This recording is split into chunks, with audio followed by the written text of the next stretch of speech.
ఇది దాదాపు 60 ఏళ్ల నాటి ముచ్చట. ఎన్టీఆర్ సభాష్ రాముడు సినిమా షూటింగ్ జరుగుతోంది. సిఎస్ రావు దర్శకత్వంలో సుందర్ లాల్ నెహతా, డుండి కలిసి ఈ చిత్రాన్ని నిర్మిస్తున్నారు. కాంతారావుది ఇందులో ముఖ్య భూమిక. ఆయన అప్పుడప్పుడే ఎదుగుతున్న రోజులవి. షూటింగ్ శరవేగంగా జరుగుతోంది. సరిగ్గా అప్పుడే కాంతారావుకి ఓ టెలిగ్రామ్ వచ్చింది. నాయనమ్మకి సీరియస్, చివరి చూపు కోసం రావాలి. ఇది దాని సారాంశం.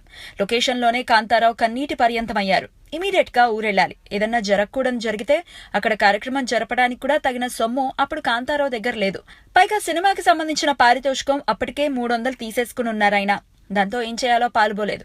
ఇక చేసేది లేక సరాసరి నిర్మాతల దగ్గరికే వెళ్లారు. విషయం చెప్పి డబ్బు అడిగారు. అయితే ఆ నిర్మాతలు మాత్రం చాలా కఠినంగా మాట్లాడారు. సినిమా పూర్తి చేస్తే కానీ మిగిలిన సొమ్ము ఇవ్వమని ఖరాఖండిగా చెప్పేశారు.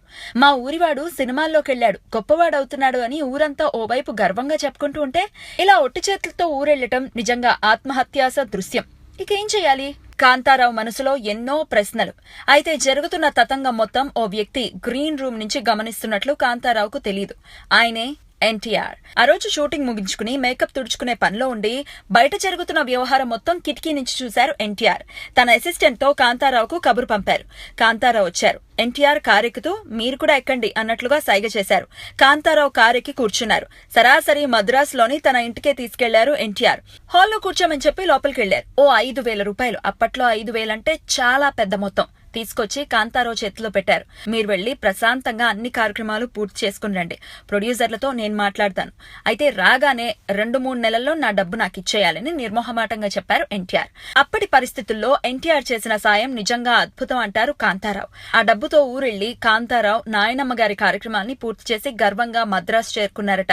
మాట ప్రకారం మరో సినిమా చేసి ఎన్టీఆర్ బాకీ తీర్చేశారట.